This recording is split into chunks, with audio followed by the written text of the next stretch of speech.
nasusulat. Ngunit sumagot si Misaya, ang tao'y hindi lamang sa tinapay nabubuhay, kundi sa bawat salitang nagmumula sa bibig ng Elohim. Magandang umaga po sa ating lahat ng mga kapatiran nandito sa Cebu, sa buong Cebu, sa Karkar, at sa Panay, at ating mga kapatiran sa Luzon, at sa mga kapatiran na sa ibang bansa, at sa lahat po na taga-subaybay po ng ating programa. Magandang umaga po sa inyong lahat. Bukirto, Shalom. Nandito po tayo ngayon sa Levitico chapter 19. Ito po yung mga batas, tuntunin tungkol sa kabanalan. Pero kung ating pag-iisipan, lahat ng batas ay tuntunin po tungkol sa kabanalan. Pero ito po yung specific na kabanalan. Okay?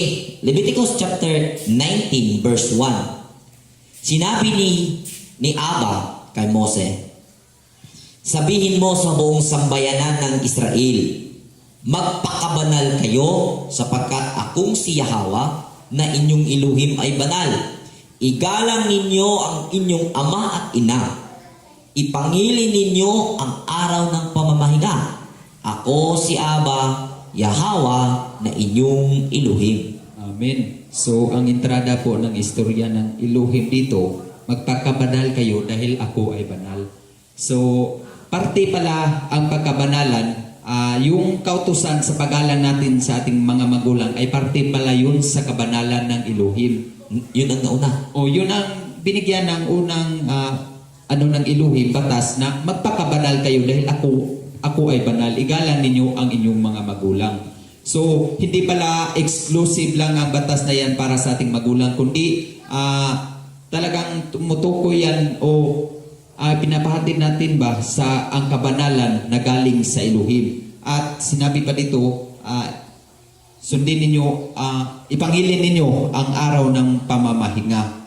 So, lahat po ng ating nabasa ay parte ng kabanalan ng Elohim. At dito po tayo magiging banal kapag sinunod po natin. Una, yung pag-alang po natin sa ating mga magulang.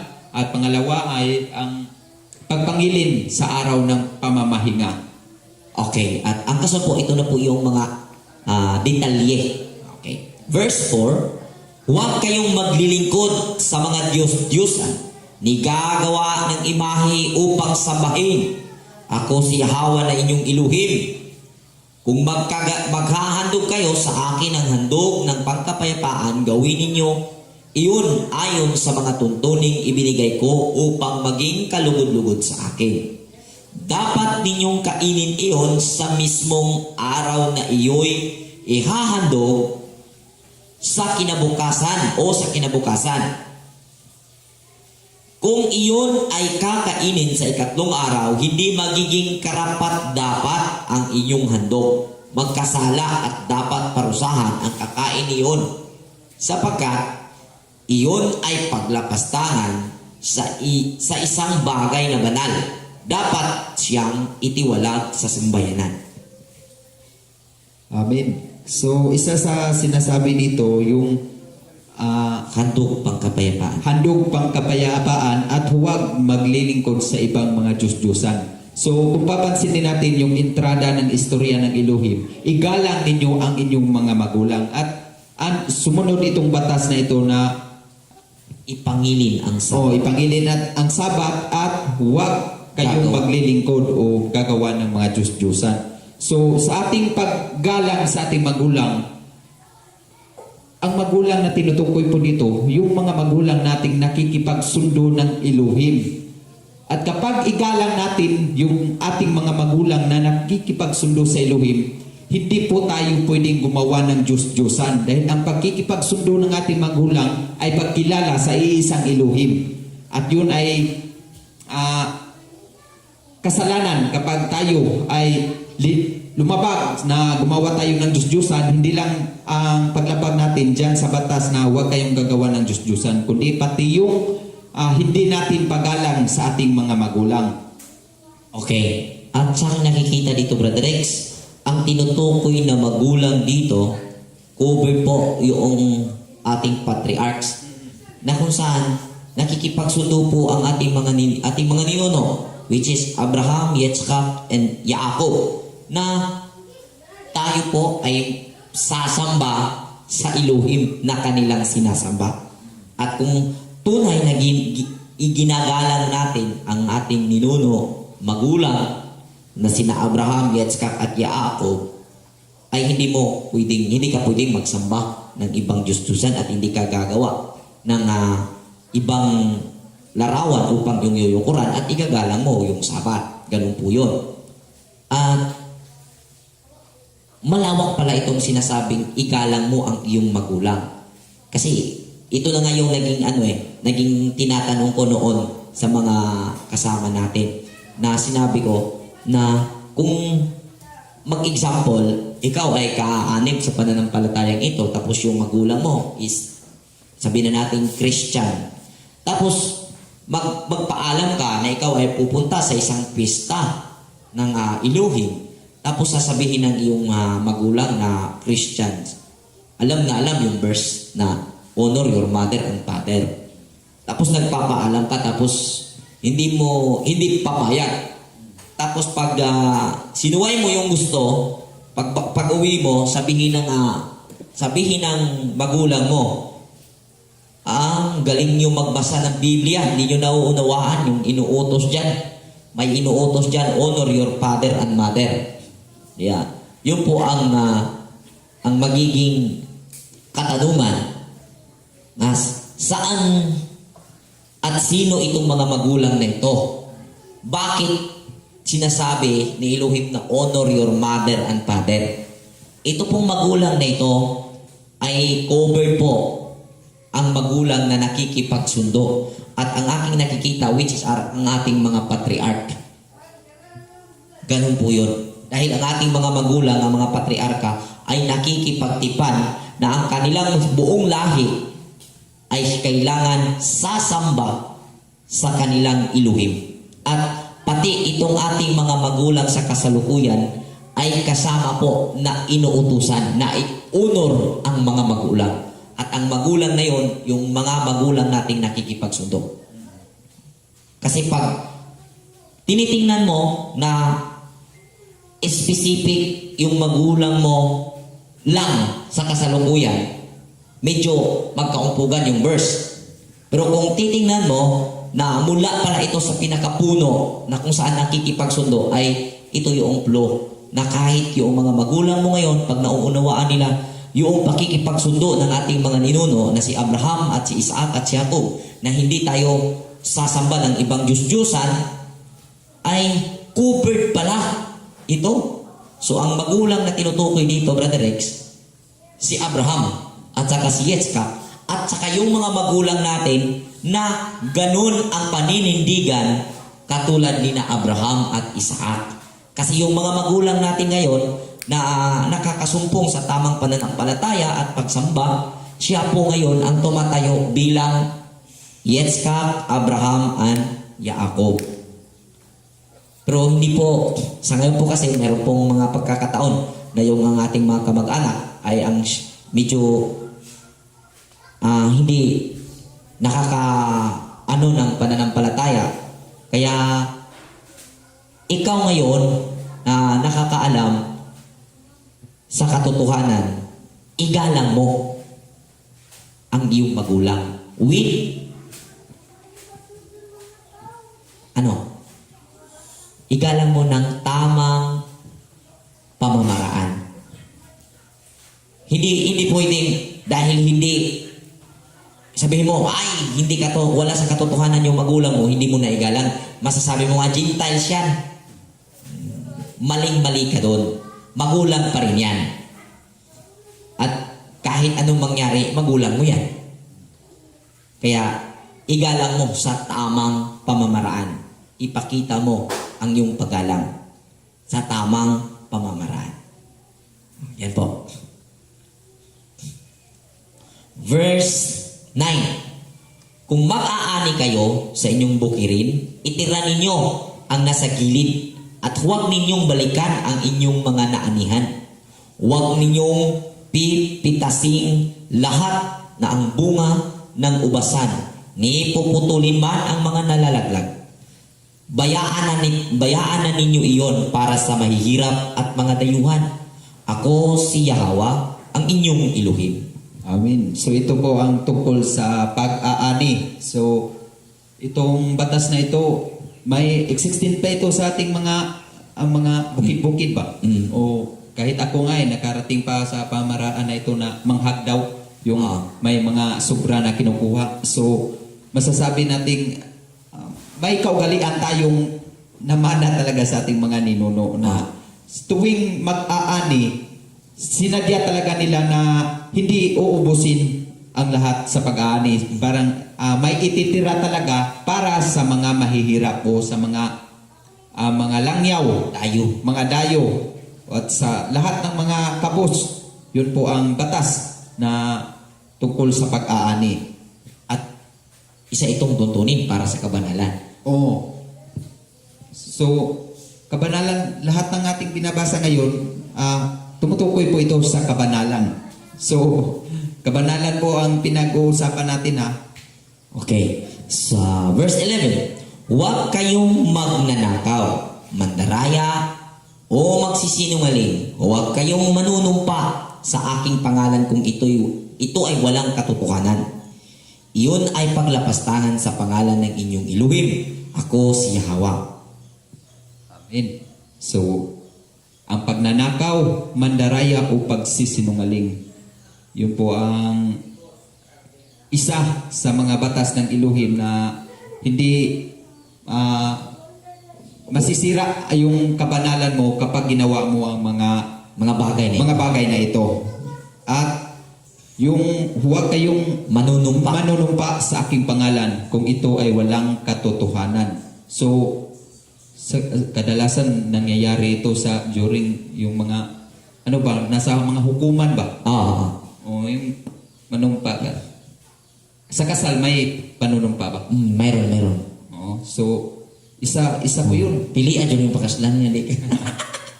Dahil may panunumpa, so kailangan yung pagsumpa mo sa Elohim sa harap ng maraming tao, talagang yung barugan yun na mo ba? O kung ano yung pinanunumpaan mo, dapat paninindigan mo.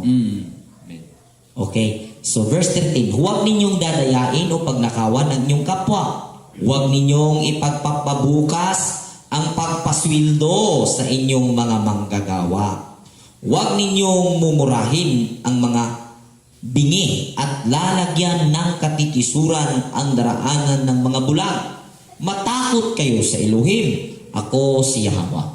Amen. So, huwag ninyong ipagpabubukas ang pagsusweldo sa inyong mga manggagawa. Siguro sa atin ngayon, hindi na, may tinatawag na weekly na ba yung sahod? So, kadalasan is ganito. Ang tawag ng kinsinas. Kinsinas, monthly. Monthly. So, may weekly. Yung mga construction worker weekly. So, siguro, sa paraan ng mga Israelita noon, kailangan araw-araw talaga kung ano ang dahil sila ba yung pagtrabaho nila kailangan sweldo agad sa hapon dahil yun ang gagamitin sa pagkain sa needs sila dahil wala silang pundo, masasabi natin mga alipin sila, wala silang pundo sa kanilang hired employee ito. Mga ganyan. So iba na sa atin ngayon dahil weekly, hindi naman nagugutom yung pamilya. Yung kahit weekly na yung sahod nila, hindi naman napababayaan. So, hindi po bawal sa atin. Maliban na lang yung gumagawa kayo ng kasunduan ba na araw-araw sahod, tapos hindi mo ginawa, doon ka po nag-violate sa Torah. At ang nakikita rin natin ngayon, kaya hindi po ito applicable sa ating panahon, hindi po Torah ang umiiral na konstitusyon. Pero kung masasabi mo na nagpapatrabaho ka at ikaw naman ay may buong kapasidad na paswelduhan mo buong araw, at sa araw na yan, kaya mo, may kapasidad kang pasweldohan para sa application na to, mas mabuti po na i-apply ito. Kung ito po ay sarili mo, kung sabihin ko ng ikaw mismo ang nagpapasweldo at may kapasidad ka na isagawa ito. Sabihin na natin, dahil nabasa mo ito at narinig mo ito at nagkakaroon ka ng pagkakataon.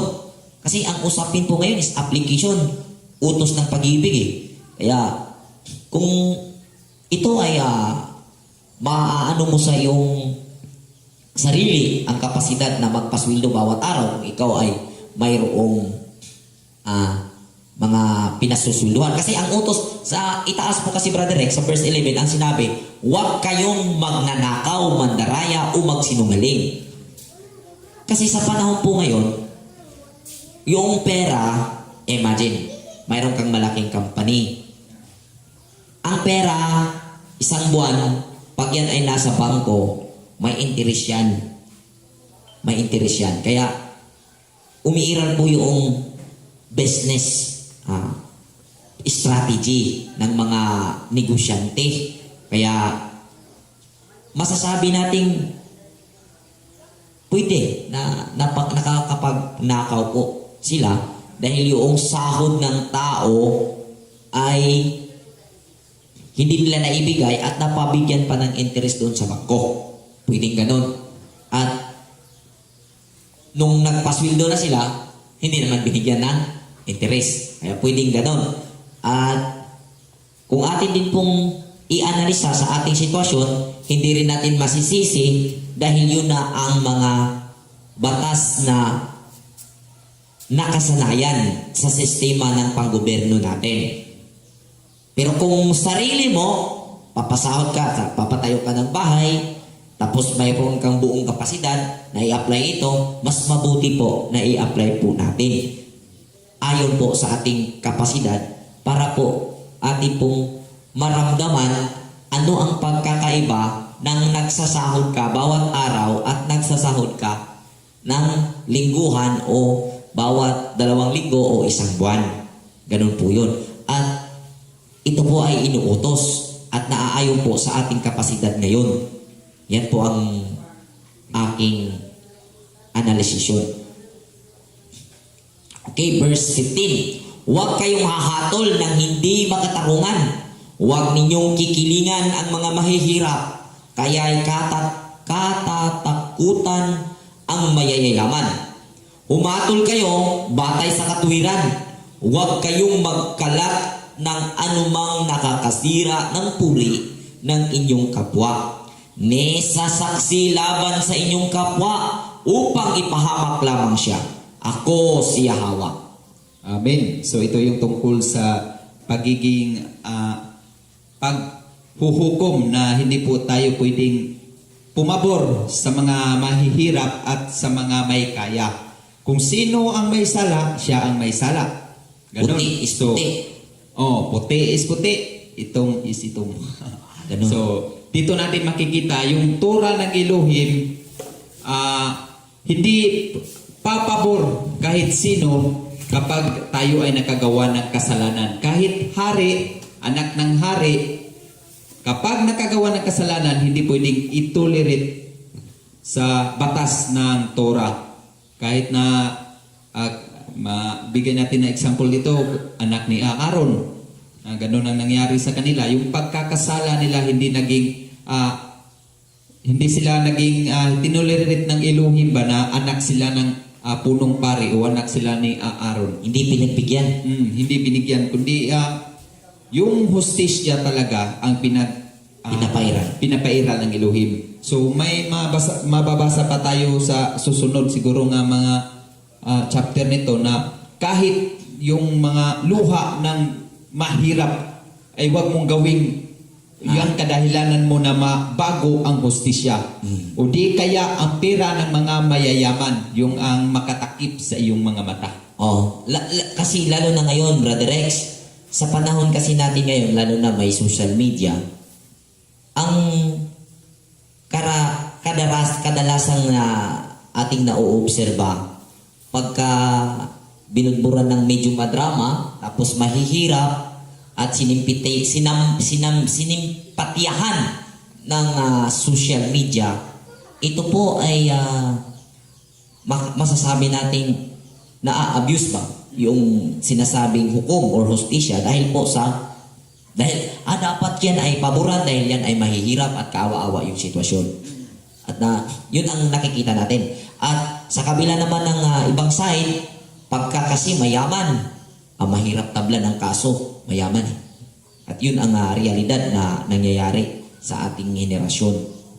So, bigyan po natin ng diin nitong chapter 16. Sinabi na, huwag kayong magkakalat ng anumang nakakasira ng puri ng inyong kapwa, ni sasaksi laban sa inyong kapwa upang ipahamak lamang siya, akong si Hawa. So, kadalasan po, ito po ang nangyayari talaga dito sa atin. Reality po ito na yung mga taong mahilig gumagawa ng mga black propaganda na yung mga mabubuting tao nagiging masama at yung mga masasama nagiging mabuti. So isa po sa example dito na ginawang son of perdition si Apostol Pablo.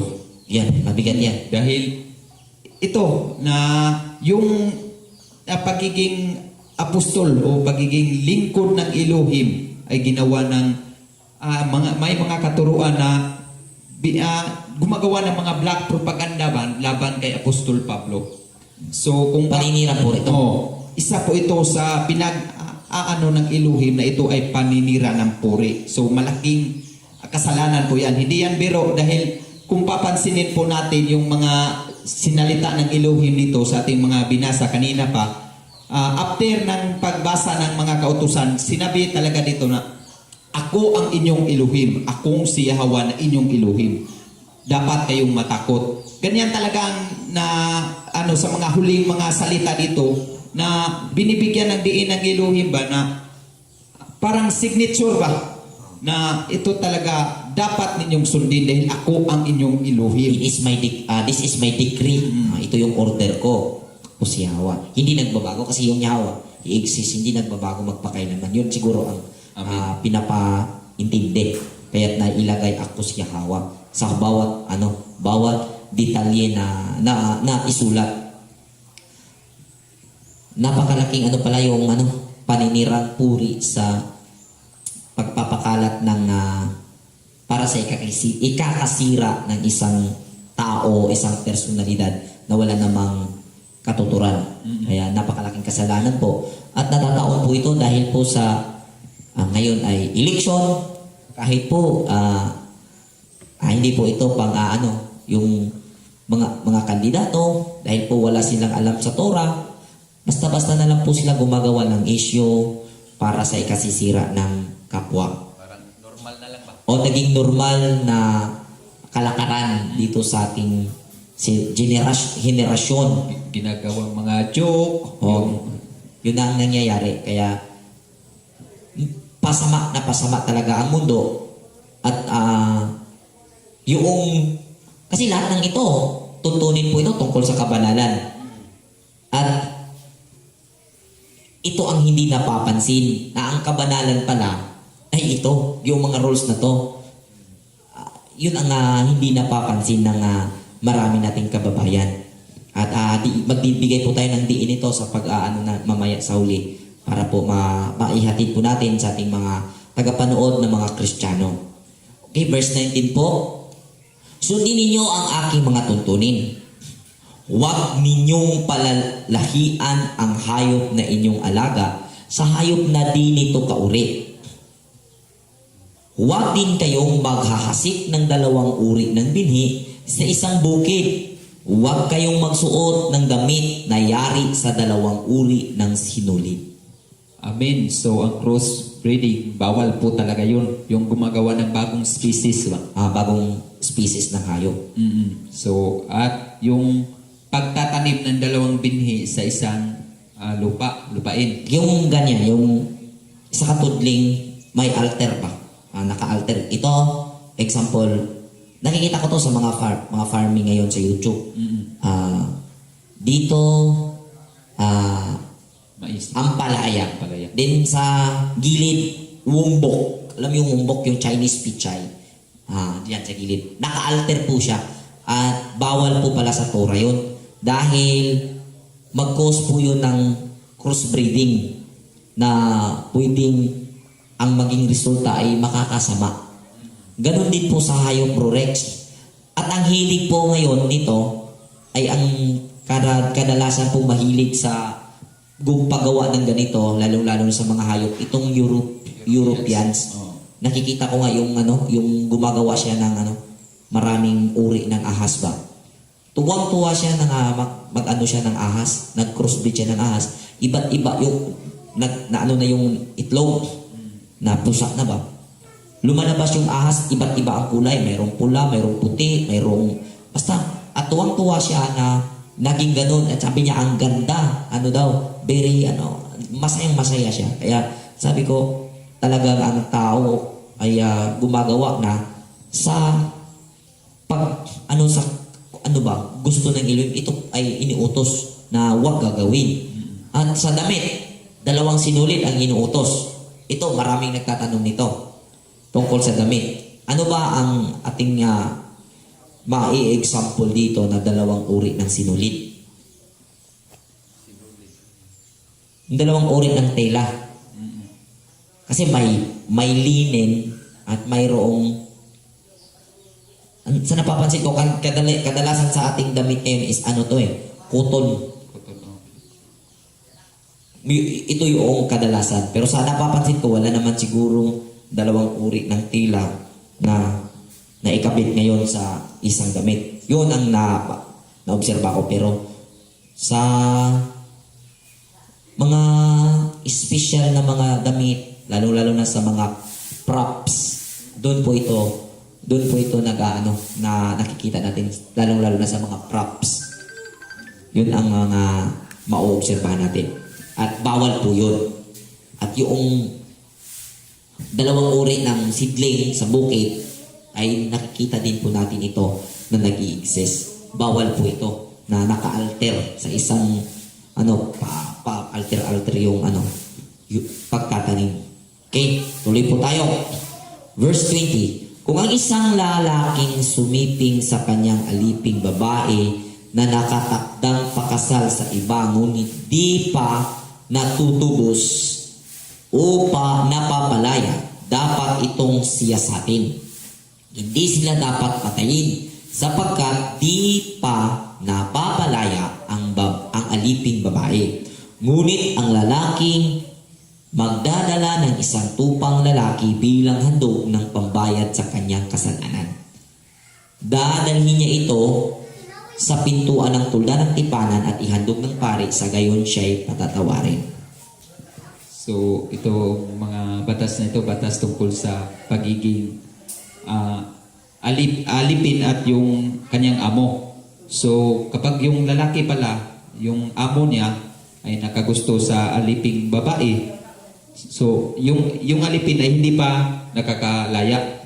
Under pa Yung alipin, sa istorya nito, yung alipin ay nagustuhan ng ibang lalaki. Tapos, gustong asawahin. Ngunit, tinira ng amo. Ganun ang nangyayari. Tinira ng amo, tapos may kakapagsundo. Pag tinira ng amo, hindi pwedeng patayin yung dalawa. Dahil si babae is alipin at hindi pa siya nakapagbayad ng paglaya. Kung itong babaeng ito ay nabayaran na ni lalaki na nakakagusto sa kanya upang siya ay maging kabiyak, ay masasabi kong pwedeng patayin si amo kasi nakakabayad na. Pero kung hindi pa nakakabayad ng pantubos ang lalaki or si babae or something, sino yung magbabayad para sa kanyang kalayaan bilang alipin, at siya ay hinalay, parang ganito, kasi pugos yun amo ko, hindi siya pwedeng patayin si lalaki. Kahit pa masasabi natin hinalay niya. Dahil alam po natin sa nagdaan nating mga chapter, siya ay pagmamay-ari pa. Hindi pa siya nakapagbayad ng pagtubos. Makatarungan talaga. At sinabi, siya ay siya sa atin. Papasuguin siya ng magkakahandog po siya para po sa pagtatabon ng kanyang kasalanan. at siya ay patatawarin. Magdala siya ng isang tupa doon sa pare. Baka magtanong, Brother Rex, may palaisipan anong gagawin sa babaeng pagkatapos? Kukunin na ba ng lalaki or panatiling asawa ni amo? Anong opinion dito? Para sa akin, manatili ito. Para sa akin, kailangan itong asawahin na. Asawahin, Pagka nakabayad siya ng pagtatabon ng kanyang kasalanan seremonya doon sa pare, yun ay official na asawa na niya. Ganun po yun. At tadaanan na po natin to. 23. Pagdating ninyo sa lupaing ibibigay ko sa inyo, 3 taon kayong hindi kakain ng bunga ng mga punong tanim ninyo roon, sapagkat 4 na taon ang mga bunga nito'y ihahandog ninyo sa akin bilang pasasalamat. Sa 5 taon makakakain na ninyo ang mga bunga nito, at ang mga ito'y mamumunga ng sagana. Ako si Yahweh ang inyong Elohim. Amen. So, 3 taon hindi sila pwedeng, hindi sila makakain. So, itong prutas na ito, 3 years pala itong mamumunga. So, hindi ito, yung bagong tanim ba? So, anong prutas kaya na tinutukoy na ito? Kung mapapansin natin, lahat ng tanim nila, na pagdating ninyo sa lupaing ibigay ko sa inyo, 3 taon kayong hindi kakain ng bunga ng punong tanim ninyo. Hindi po naka-specific kung ano, kahit ano, hindi sila pwedeng kakain ng mga bunga sa tumutubong tanim nila doon. Kailangan lilipas pa yung 3 taon. Hindi sila makakapagkutsitsa. Bawal. At sa 4 na taon, ang bunga na yun ay ihahandog nila kay Aba. Amen. Sunugin po ito. Amen. So, dahil kung papansinin natin, may tanim na doon Dahil may mga Canaanites na nakatira, so may mga tanim talaga pero hindi talaga. Sinabi nga ng mga himsog, di ba? May mababasa tayo na matataba yung mga tanim ng mga Canaanites dahil sa ganda ng lupa. So may mga tanim na nung nakapunta sila. Okay. At yun ang tuntunin. Sa tingin ko, yun ang naging rason. Analysisyon ko to. Siguro para yung 3 taon, kasi narumi yung lupa Yun ang dahilan Kaya dinumihan nila ang lupa. Parang yun ang purification period sa pagtatanim. At sabi ni Aba, kung ito'y kanilang susundin, maging sagana ang kanilang ani sa 5 taon. Yun po ang utos. At siguro isang rason dito para mabalik yung katabaan ng lupa. Dahil hindi ito na ng mga Canaanites, wala silang pakialam dito. Walang rules. So yearly talaga silang walang kuwan sa pag-aalaga ng lupa ba. So sa pag-ano ng mga Israelites, so ang pinakaunang ginawa ng Elohim, ibalik yung sagana ng lupa o ang taba ng lupa para mamumunga ng sagana.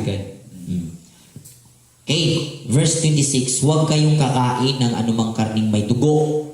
Huwag kayong manghuhula, mangkukulam, huwag kayong manggugupit ng pabilog, at huwag magpapaahit, magpapaputol ng balbas. Okay, focus tayo dito. Verse 26, huwag kayong kakain ng anumang karning may dugo. Huwag kayong maghuhula o mangkukula. Manghuhula. So, yung manghuhula sa atin, manghimalaray ba? Palad, yung marami yan sa ano, saan ba yan? Nadaga na ako papa kamawa na sa una manghimad. Bawal na ito, pader. Bawal ang manghimalad kaya inom siya manghuhula. Yung pasulti-swerte. Bawal din kasi yung uso sa amin, pag nawala example, nawala yung baka mo. Pupunta ka doon, Ninoy Alip. Ang ganda pa ng pangalan, Alip. First letter ng Hebrew, Alip. Pupunta ka kay Alip. Tapos, susuguin ka niya na magsindi ka ng kandila doon sa parokya ninyo or doon sa kapilya ninyo. Tapos, kung saan yung tutumba, yung kandila na sinisindihan mo, pag yun ay natutumba, yun. Kung doon natutumbang, example dito, nandun yung baka mo, yun ang kunin na sentro. Example, dito nagtumba sa may amihanan, doon ka pupunta, nandun yung baka mo. Pero hindi niya na-specific kung saang lugar, pero doon, dito yun. Talagang matutumbay. Grabe yung panluloko ng mga manghula. Bawal ang pagpanghula, bawal ang pagkukulam. At yung lumayan, bawal. At marami po ang tungkol sa lumay. Ano yung lumay? Gayuma. Bawal to. Kasi itong mga gayuma, galing po ito sa mga mangkukulam, mga manghuhula. May mga sinasabing kalakihan ba? Yung abilidad, kakayanan. At ang ating pong napapansin sa ating modernong panahon, ang matinding kulam at ang matinding gayuma.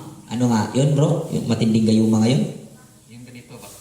Yung ganun no? Ang dami po. Kasi kahit po mga ngaral, pag ito'y natatamaan sa ganitong gayuma, napaka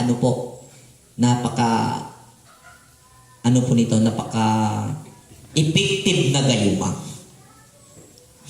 Kasi pag may pera ka, may babae ka. Pero pag may pera ka, may tora, may kaligtasan ka. Ganon po yun. Dito sa verse 27, dito po yung ito po yung ipaparating natin sa ating mga kababayang Kristiyano tungkol sa kabanalan. Huwag kayong pagugupit ng pabilog at huwag magpapaahit o magpapaputol ng balbas. Ito yung mga iilang-ilang parte ng kabanalan na pang outside, pang physical appearance.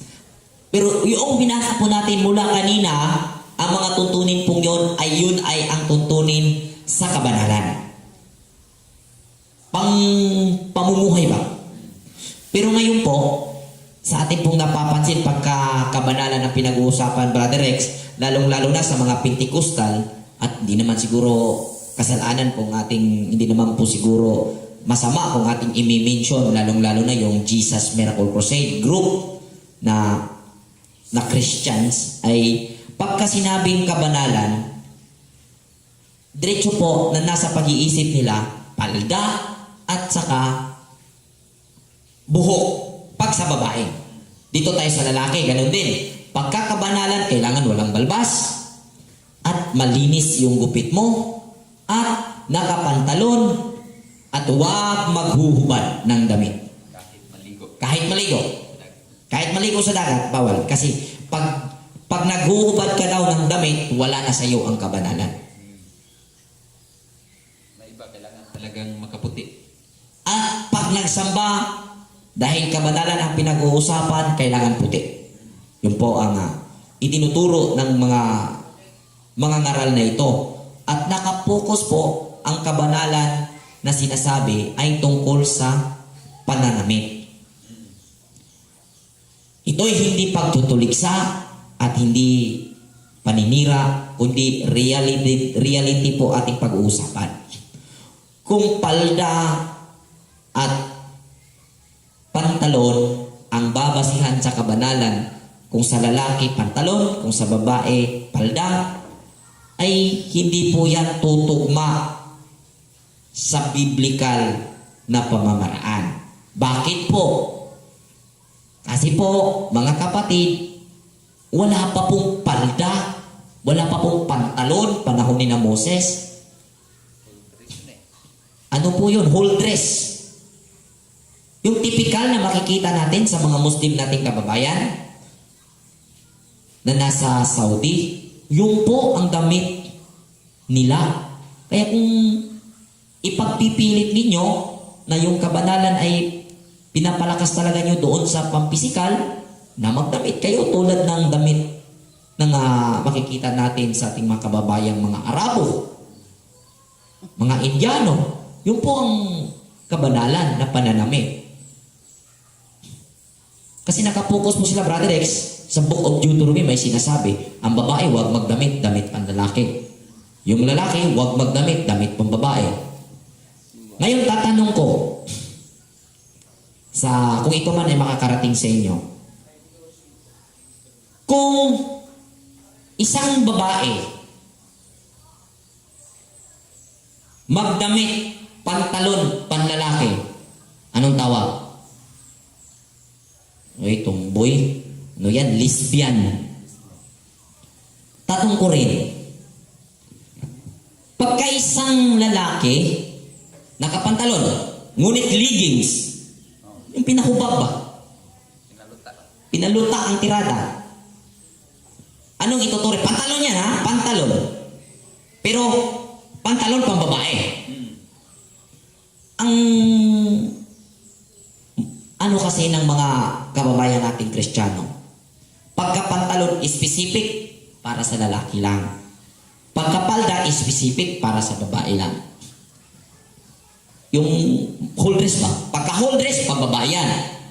Pero po, mga kapatid, subukan mo, ikaw, matinong lalaki, magdamit ka ng pantalon na pambabae. Pantalon yan ha, pero pambabae. Yung may bulaklak sa... Yung may bulaklak sa likod at pinahulma. Sabihin ng mga tao sa iyo, bakla to. Pero pantalon yan sinusuot mo. Ito, palalawakin niyo po pag-iisip ninyo. Ang katotohanan po ngayon, mayroong damit, pantalon, pambabae.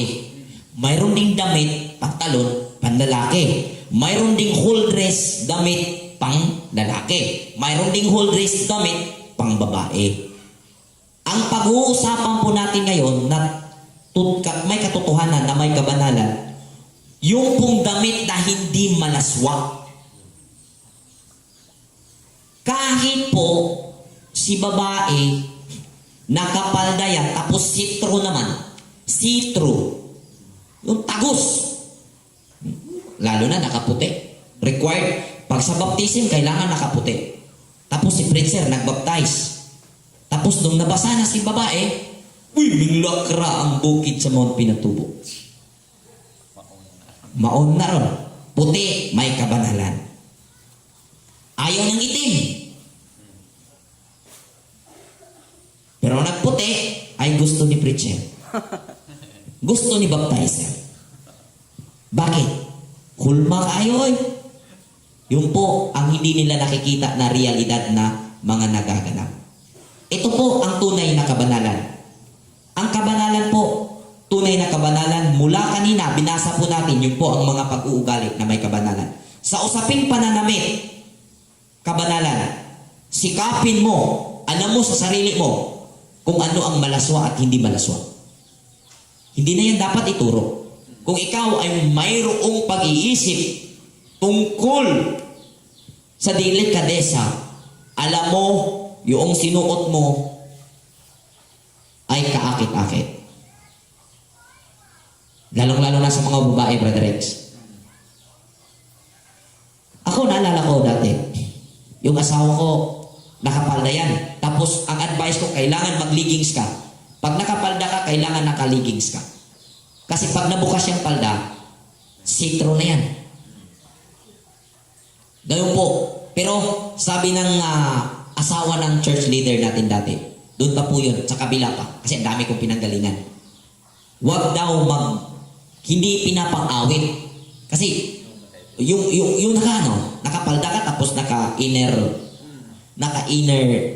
leggings, bawal, hindi pinapakanta dahil walang kabanalan. Pero kung titingnan mo, mas nakababalot po ang katawan ng isang babae. Kasi po, di maiiwasan yung mga palda, pag naharap yan sa liwanag, ano po, lalo na maninipis yung mga tela, nakikita po yung hubog ng katawan ng babae. Pero pag nakaligings po yan, mas safety at mas hindi po masagwa. Hindi malaswa. Kaya, abiso ko po sa mga mananampalataya. Ito mananampalataya. Sa atin po ito. Alam ko, bawat isa po sa inyo, mayroon po kayong initiative. Initiative. Alam ninyo kung kailan malaswa ang suot ninyo. Huwag mo namang sabihin, di mo alam. Yung malaswa po, yun ang bawal. kahit po palda yan, pagkatagos po yung paningin, kahit pa naka 3/4 ka, tapos lakra naman yung bra mo, bawal din po yan. Kasi po, tinitingnan na po ngayon sa karamihan, lalong-lalo na sa na-mention po nating Christian kanina. Pagka naka 3/4, nakapalda, banal. Mahaba buhok, banal. Sa lalaki, pag naka long sleeve, naka barber cut, banal. Pero tingnan po natin yung pagkakaiba ng kabanalan sa itinuturo ng relihiyon o sekta sa itinuturo ng Torah. Ang itinuturo ng Torah sa kabanalan panglalaki, mayroong buhok sa gilid. Sabi pa ng mga taga Cebu, karkar, bunakid. Yung bunakid ka, yan ang palatandaan na ang gupit mo ay may kabanalan. Alam niyo yung bunakid? Yung may buhok sa gilid, yun ang bunakid. At may bigote, may balbas, yun ang kabanalan. Pero pag sa mga Christian, pag ikaw ay mahaba ang buhok, sasabihin na wala sa iyo ang kabanalan.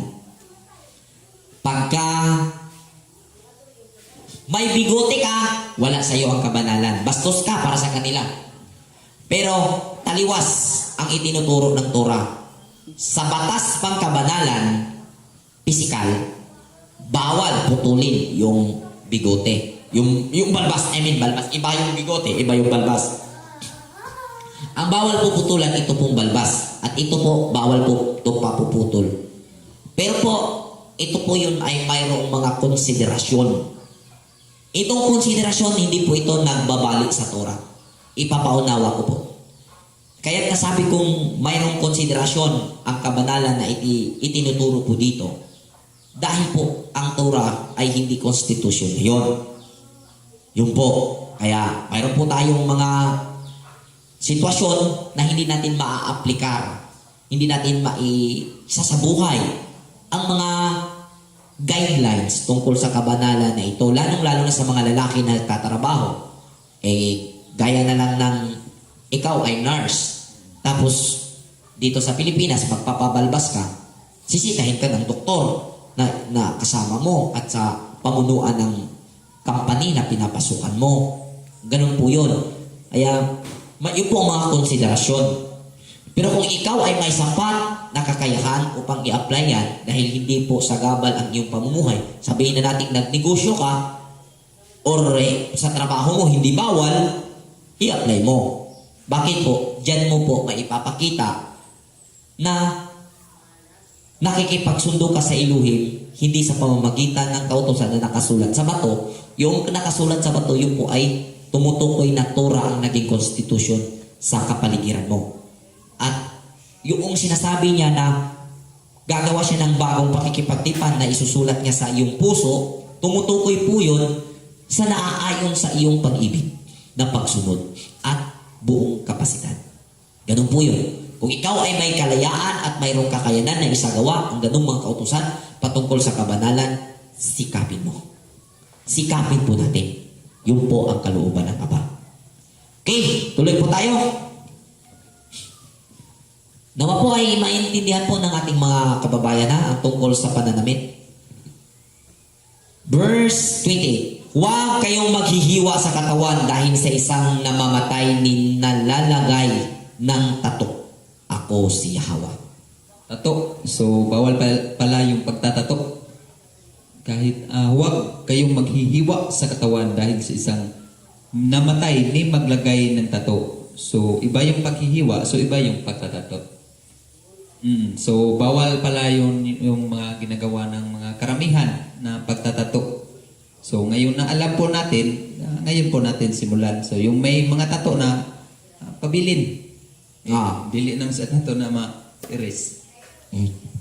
Bawal po yung pagpapatato. Kasi ang nangyayari po dito, yung may namatay kang kamag-anak mahal sa buhay, dahil po siya ay namatay at gusto mong maaalala, ipinapatato mo sa iyong katawan, yung pangalan, yung mukha, yung mga alaala niya, bawal po yun. So, ang mangyari kapag namatay yung asawa tapos pinatato, yan din mag-asawa muli ba? Oh. Sus, tang-tang. Yun po, bawal. Mayroon pong idudulot na hindi mabuti. Utos po yan ng Elohim. Huwag ninyong itutulak ang inyong mga anak na babae sa pagbibinta ng pandaliang aliw sa templo, sapagkat iyon ang magiging dahilan ng paglaganap ng kahalayan sa buong lupain. Okay po. So, ang batas na ito na sinabi ng Elohim na huwag kayong papayag o itutulak yung mga anak ninyo na magbinta sa pandaliang aliw sa templo. Dahil po ito yung kadalasan na ginagawa ng mga pagsamba ng mga pagano. So, ang dahilan po nito o naging epekto po ito, nangyari ito sa mga Israelita na sila ay nakikipagtalik sa mga babaeng nagbibinta ng kanilang mga sarili. Kaya naging dahilan ng kanilang pagsamba ng Diyos-Diyusan. At ito ang dahilan na naging marumi ang buong lupain ng Israel dahil sa kanilang pakikipagtalik. Okay. Igalang ninyo ang araw ng pamamahinga at ang aking santuaryo. Ako si Hawa. Karugtong po ito kanina. So sa lahat ng batas ng Elohim, hindi talaga nalilimutan yung araw ng pamamahinga. Sign eh. Yun ang pinakapalatandaan na ipinigay. Palatandaan talaga. So, dahil itong mga batas na ito talagang masasabi o maaari nyo na mapag-usapan muli sa araw ng pamamahinga. Yan. Ganyan ka-importante. Kaya ganun na lang ang pagpapahalaga. Kaya paulit-ulit po na binibigkas na igalang ang pamamahinga dahil nga sabi ni Brother Rex, sa araw ng pamamahinga, doon po pag-uusapan ang Torah at doon po i-refresh ang mga batas kung saan magiging guide po natin sa pamumuhay araw-araw. Verse 31, huwag kayong sasangguni sa mga kumakausap sa mga espiritu ng mga namatay o sa mga manghuhula. Kayo'y ituturing na marumi kapag sumasangguni kayo sa kanila. Ako si Yahweh, ang inyong Elohim. Amen. So, sa Bisaya, ayaw ka mong dangop sa mga tikonsultang na espiritu o sa mga barangan. So, ano kaya mga rason kaya sila sumasangguni ba? Gustong malaman ang kapalaran. Yung mga kapalaran pa rin. Kapalaran eh. Kadalasan yung humahanap ng swerte. So, ganyan. So, kaya yung mga kapalaran talaga yung maminyo, yung pag-asawa ka ng mga pariner. Ganyan. Observe ko rin bro, mayroon akong nalalamang kwento. At reality daw. Pero naging kwento na lang ito. Reality daw to. Buhay ng isang pastor. Mananampalataya. Isang pastor. Alam naman po natin, yung pastor Christian po yun. Pero yun po ay hindi bero-bero ang kanilang paglilingkod. Na talagang buwis buhay ang kanilang inaalay sa pagsamba, sa paglilingkod, sa kanilang naaayon sa kanilang alam. Isang magigiting na pastor, dumating yung time siya nagkakasakit, at alam ng mga pastor, bawal na bawal ang paglapit sa espiritista. Pero dahil sa siya po ay nasa matinding sitwasyon ng karamdaman, umantong po sa puntong siya po ay nag-decide dahil pinipilit na po siya ng ibang kamag-anak niya, mga anak na kailangan niyang magpakonsulta sa albularyo. Kaya napilitan siya na magpunta sa albularyo. At ang masama pa doon siya dalagutan ng hininga sa albularyo. Kaya sayang ba? Dahil po sa naranasang paghihirap, lalo na't may karamdaman ka, ay mapipilitan ang mga Israelita na lalapit sa mga espiritista upang kamtin ang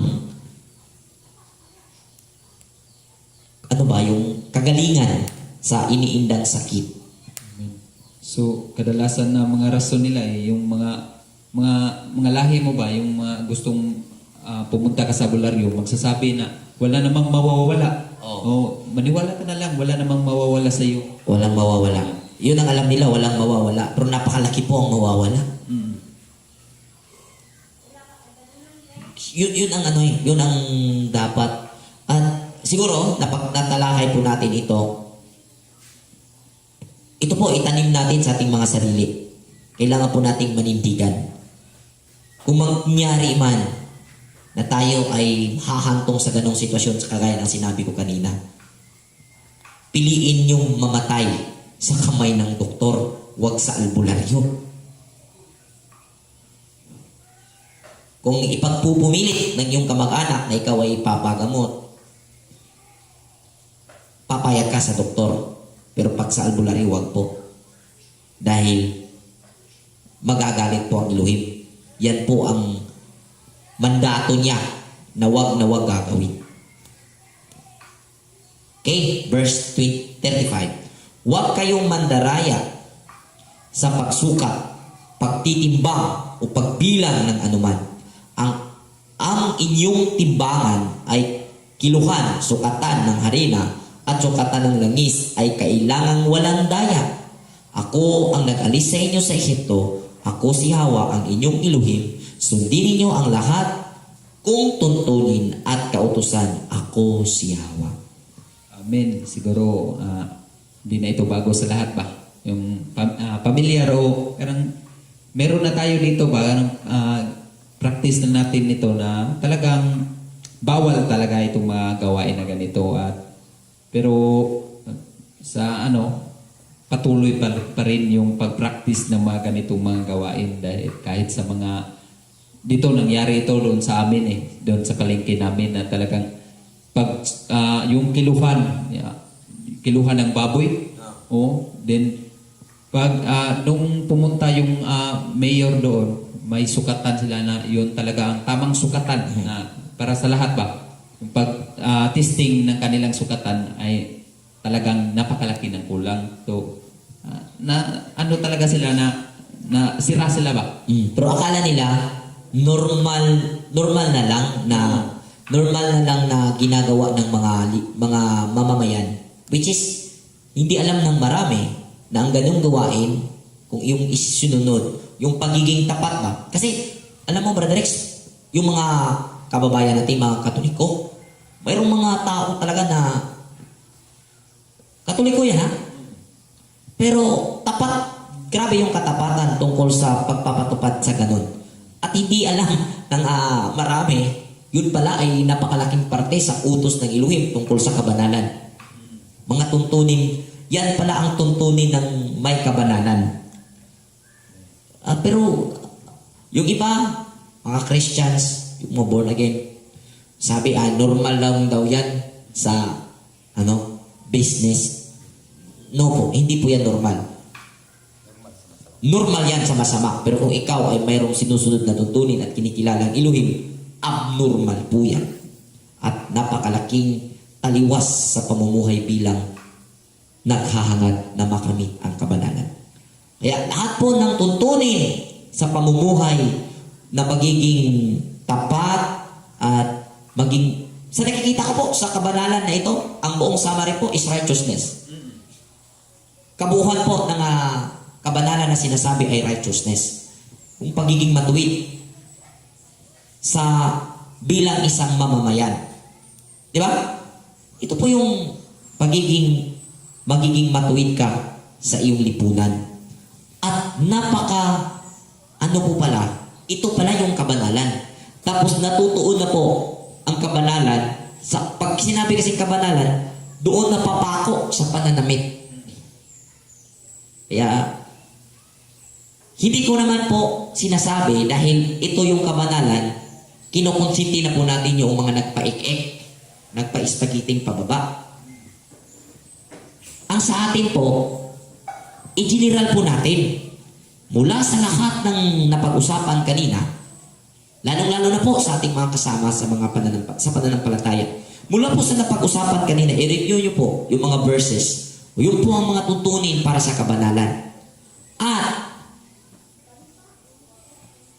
kung ginagawa man ng mga mananampalatayang Kristiyano ang pag-iingat at pagiging kikay, pagiging Maria Clara upang maisabuhay ang sinasabing kabanalan, why not di natin gagawin? Hindi sa ginagaya po natin. Ang sinasabi ko po, kung paano po nakonsepto ang kanilang pag-iisip na iingatan ang kanilang sarili, lalong-lalo na sa kababaihan po natin, Brother Rex, nawa po ay mapag-isipan po natin ang pagtuunan ito ng pansin upang atin pong isasagawa sa ating mga sarili ang pag-iingat para sa ating dignidad. Yan po. At nawa po ito ay makakatulong sa atin upang mapagnilay-nilayan ang mga tuntunin para sa kabanalan. Salamat po ng marami at magandang umaga. Shalom Aleichem.